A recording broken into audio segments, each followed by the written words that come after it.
দম ফাটানো হাসির গল্প। গল্পের নাম ভদু ও গদু। কলমে ঘনশ্যাম রায়।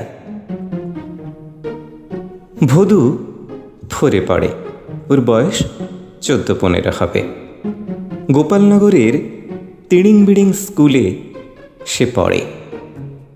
কোনো ক্লাসে একবার, কোনো ক্লাসে দুবার। কিছুই তার মাথায় ঢোকে না। ওর মাথায় গোবর ভরা। পাস সে কোনো বারই করে না। বাবার অনুরোধে পাশ করিয়ে দেয়া হয়। পাশের বাড়ির ছেদু কাকা ভদুর বাড়িতে এলো। কয়েকদিন আগে স্কুলে রেজাল্ট বেরিয়েছে। ছেদু বলল ভদুর বাবাকে, ভদুর রেজাল্ট কি দাদা? ভদুর বাবা বলল, রেজাল্ট সেই রকম, ভদু ফার্স্ট ডিভিশনে ফেল করেছে। ছেদু কিছু বুঝতে না পেরে বলল, তার মানে? ভদুর বাবা বলল, এই সহজ জিনিসটাই বুঝলি না? মানে ও সব সাবজেক্টে ফেল করেছে। কোনোটাই 0, কোনোটাই 0-0, কোনোটাই 2, কোনোটাই 1। ছেদু হাসি থামাতে পারে না, ও হেসেই চলেছে। ভদু বিড়ি খায় লুকিয়ে লুকিয়ে। 2-1টা বিড়ি ওর পকেটে সব সময় থাকে।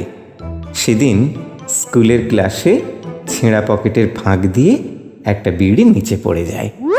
একজন দেখে ফেলে, স্যারের কাছে নালিশ দেয়।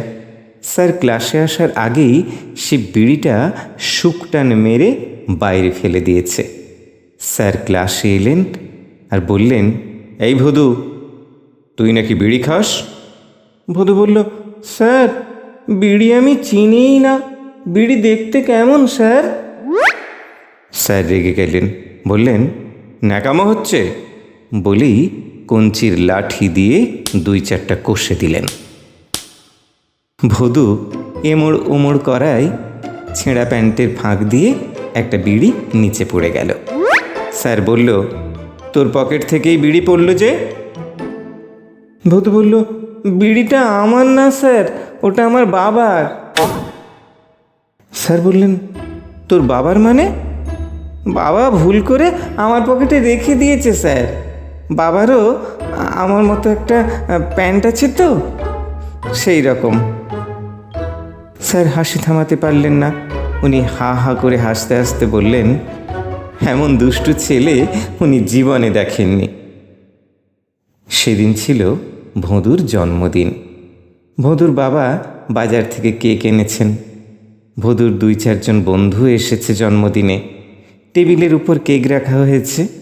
বন্ধুদের একজন বলল, জন্মদিনে কি আর দেব তোকে উপহার?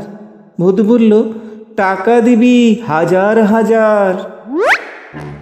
আমারও তো জন্মদিন করার ইচ্ছে নেই, তোদের জন্যই তো করা।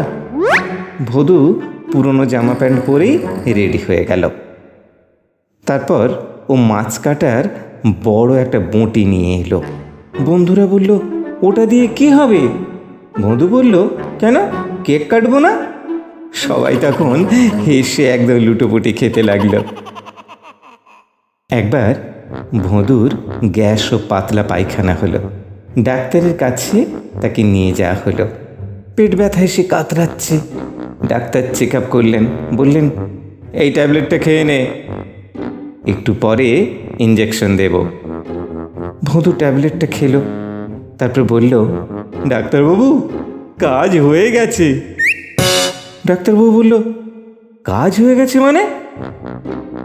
ওর পায়খানা এসেছিল 100 কিলোমিটার বেগে, সামলাতে না পেরে প্যান্টেই মেরে দিয়েছে। ডাক্তার বলল, বেরো বেরো আমার ক্লিনিক থেকে। ভদু বলল, আপনি কেমন ডাক্তার? হ্যাঁ, রুমের ভেতরে পায়খানার ব্যবস্থা নেই?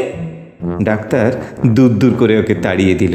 বলল, তোর মতো পেশেন্ট আমার দরকার নেই, দূর হয় এখান থেকে। ভদু ক্লিনিক থেকে বেরিয়ে পাশের প্রাইমারি চিকিৎসালয় থেকে গ্যাস ও অ্যাসিডিটি ট্যাবলেট নিয়ে বাড়ির দিকে হাঁটতে লাগলো। ভদুর পিছনের দিক থেকে অনবরত পুটুর পুটুর শব্দ বের হতে লাগলো, যেন মেঘ ডাকছে, এখনই বৃষ্টি নামবে। ভদুকে স্কুল থেকে বের করে দেয়া হয়েছে। ও এখন মাঠে গরু চড়ায় গদুর সঙ্গে। গদু ওর থেকে 5 বছরের বড়। সেদিন ওরা মাঠে গরু চড়াচ্ছিল। হঠাৎ ঝড় উঠল। ভদু একটা গাছ মজবুত করে ধরে রইল।